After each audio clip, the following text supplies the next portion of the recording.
Good afternoon, everyone. I'd like to welcome you all to Todos, unidos, Montgomery College, Elementary Spanish 1.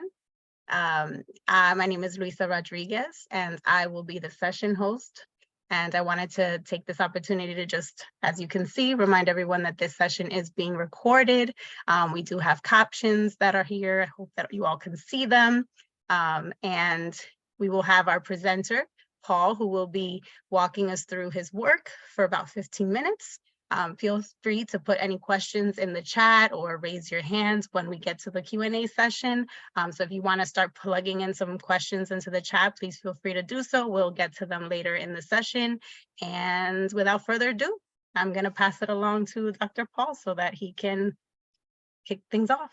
Great, thank you, and welcome everybody. I'm actually joined with two of my colleagues today, Crefton and Roberto, and I'll let them introduce themselves here in a second. But we're here today to talk about a multi-unit or cross-functional team development of the Spanish 101 and 102 materials that basically provide zero-cost materials for our Spanish language courses here at Montgomery College. So we're going to go through the process. We'll show you the book. We'll give you access to the book.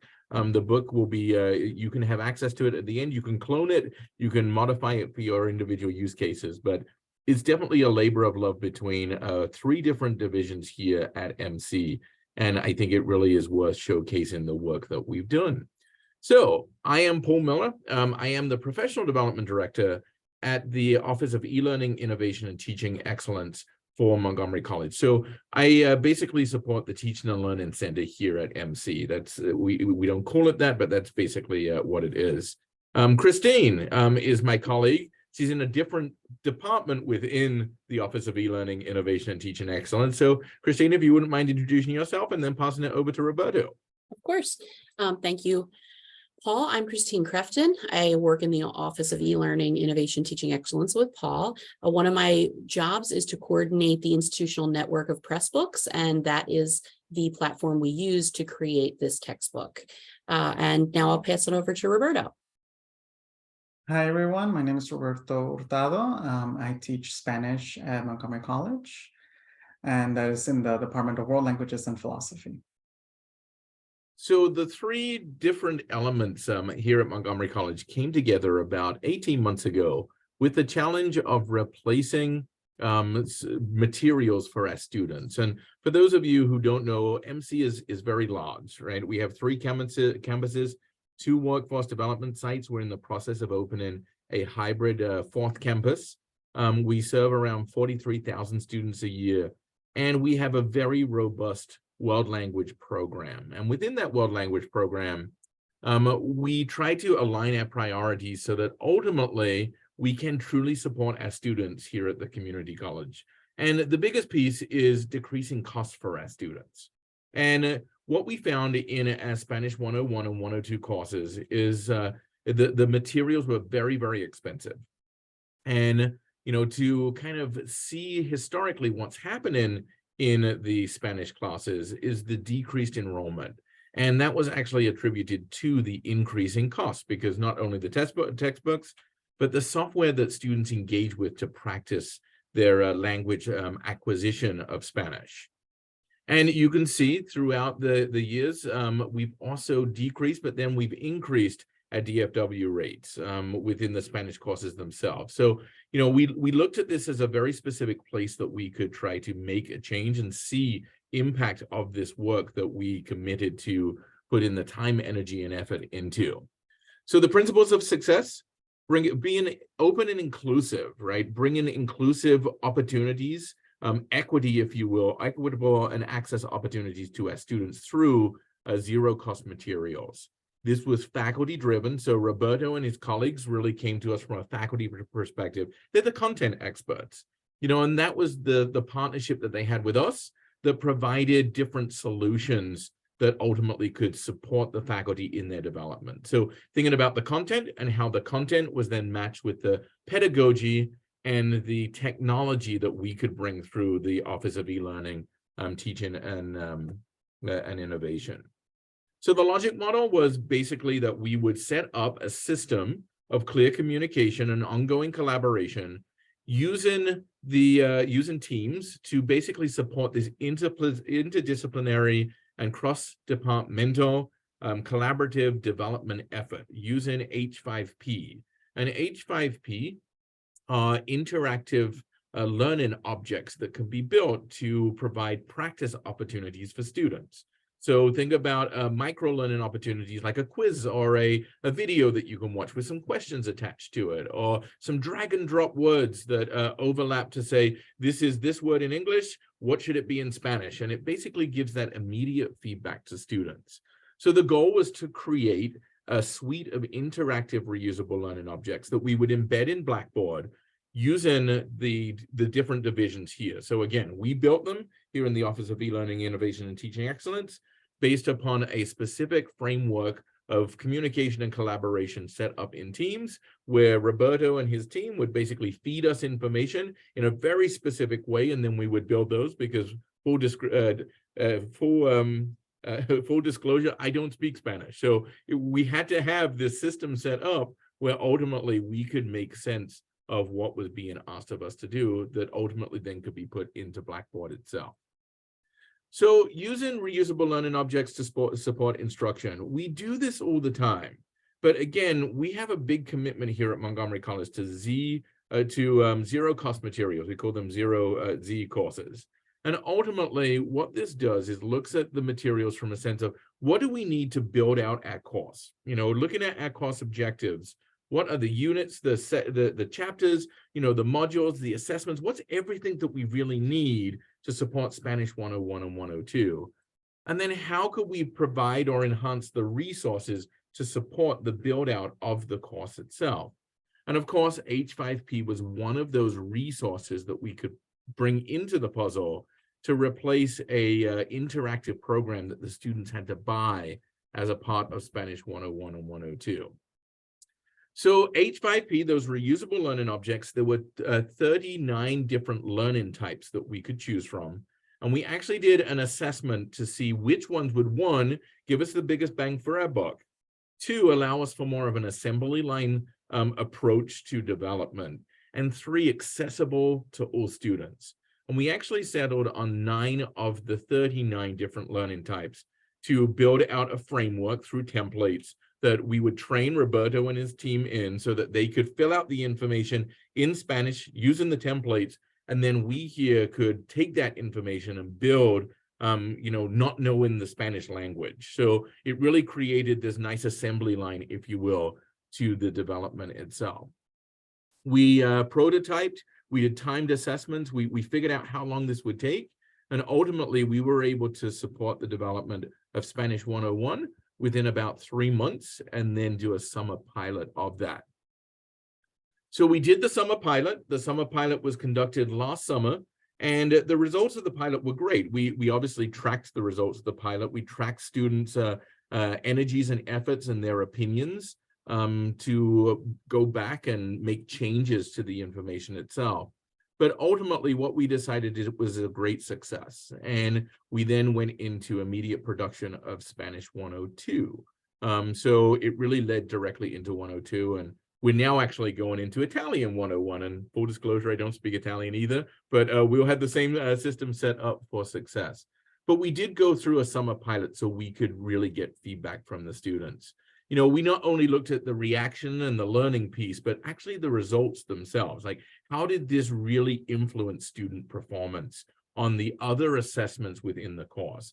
And we found that it really did make a difference. And in doing so, we were able to customize something unique for our Spanish 101 and 102 programs here that the paid versions didn't do. The paid versions had to be curated and, you know, selected by the instructor. And then obviously the student then had to follow those directions. So there was a margin of room for error in regards to how the students used the paid version. So it really did substitute out a nice version of that. So with the pilot and with the integration of H5P into Blackboard, we wanted to take, excuse me, we wanted to take this to a new level at MC. And that was the introduction of Pressbooks.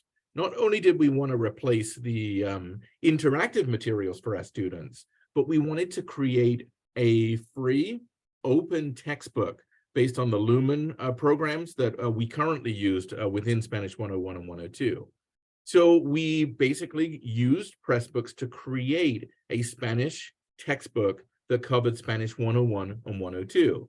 Now, the great piece to this was not only did Pressbooks allow us to create a free textbook for our students, but it also allowed us to take the H5P learning elements and embed those within the Pressbook so that now the learning activities were really situated within the context of a textbook that ultimately allowed students to not only read, but then practice in real time to support that kind of cognitive development of that language acquisition.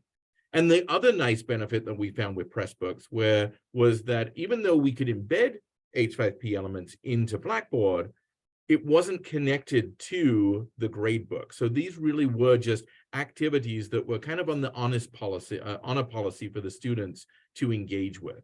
We did set up some Band-Aid approaches with assessments and stuff like that, but ultimately it really was something that the students had to do through an honesty approach, right? Whereas Pressbooks actually embedded and connected with Blackboard to the gradebook. So now, not only did we have a textbook with situated learning opportunities through these reusable learning objects, but we could also capture the assessment data from those learning opportunities as a viable assessment piece of Spanish 101 and 102. So it really created a very cohesive and concise way of supporting what we were trying to do. So I'm going to pass it over to Christine, who's going to show you the Pressbook and give you a kind of a tour of what we have. Again, the nice thing about Pressbooks is it's free, it's open, and you can also download a copy of it for your own institution. So Christine? Yeah, absolutely. Thanks, Paul.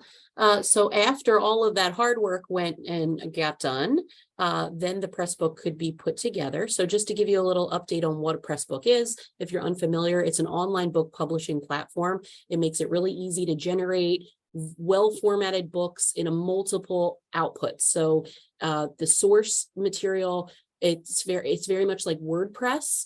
We can export content in a lot of different formats for ebooks, webbooks, print-ready PDFs, and it really does help when we're creating these open educational resources for our students. So let me pull up what the actual Pressbook looks like so you can see it. I did put a link in the box for your use, but this is what it looks like.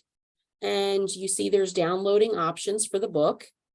Down here, you see all of the contents for all of the chapters. So I'm going to show you just one, just so you can get a sense of what this experience is like for the student. They get to actually, I don't know what your experience was learning languages, but I remember having the actual physical textbook and then also having a tape to have to listen to simultaneously, eventually CDs.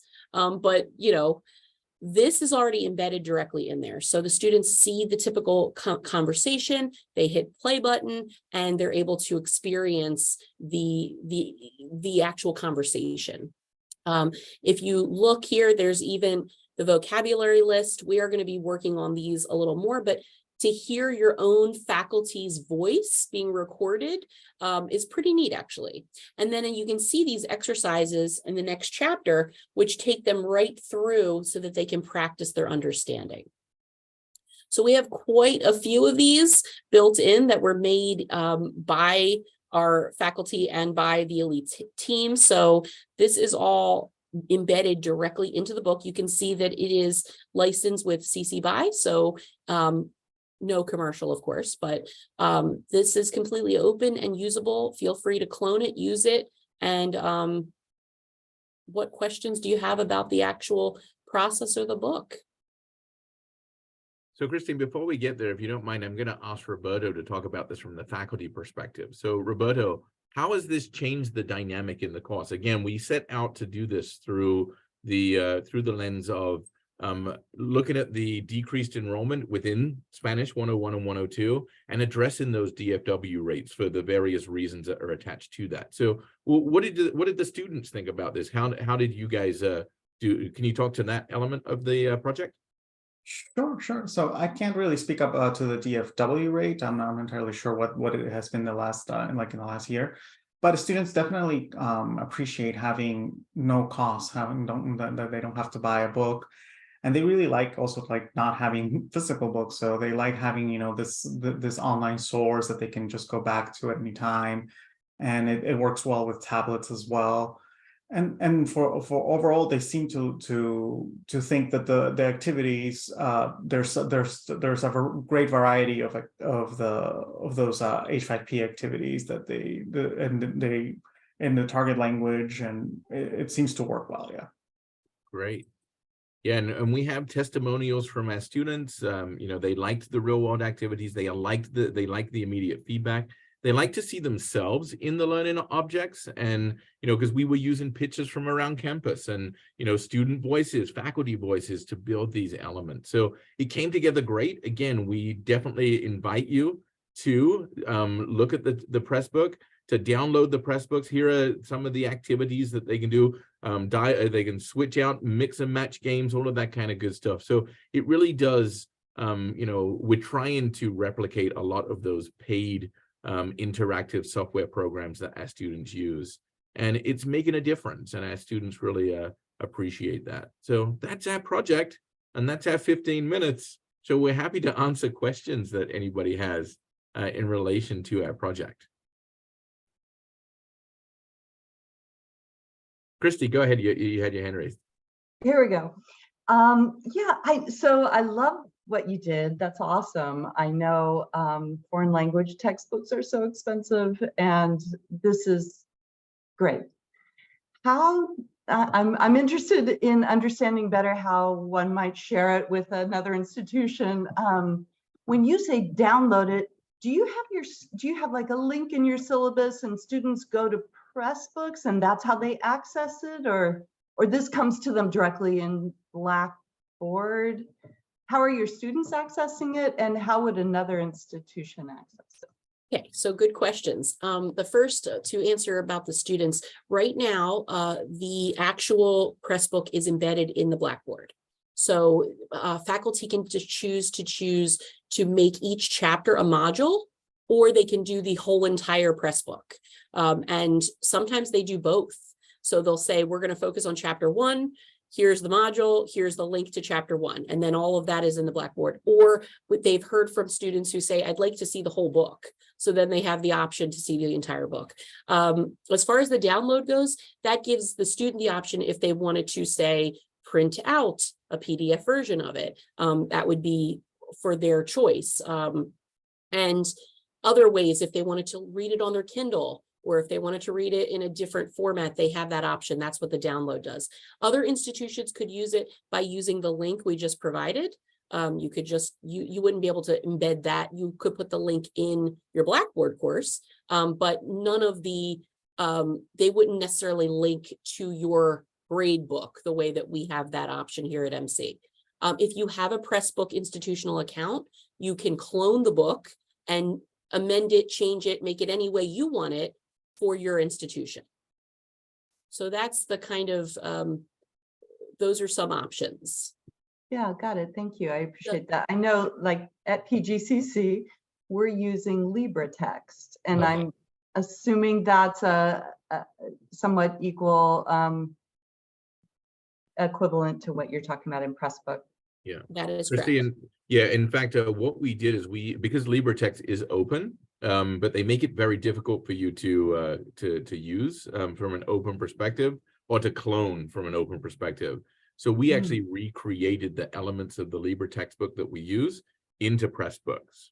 So so our content from our book perspective is primarily based upon the open resources of the LibreText. Wow. Okay, thank you. That's really helpful. There's a question in the chat box about, did we collect data from students' perspective to see the possible benefit in enrollment and engagement? So we did. We did a study. The study that we did in the summer was small scale. It was just under 50 students, and we found within the summer course itself that the students actually went through the whole course. We had a lower dropout, a DFW rate than we typically have within the summer, but these were very much kind of real-time anecdotal pieces from the study perspective. But what it did do is it gave us enough. It gave us enough fodder to continue to do this in Spanish 102, and then actually adopt Pressbooks to make this a much richer environment and experience for the students. Thank you so much, Paul.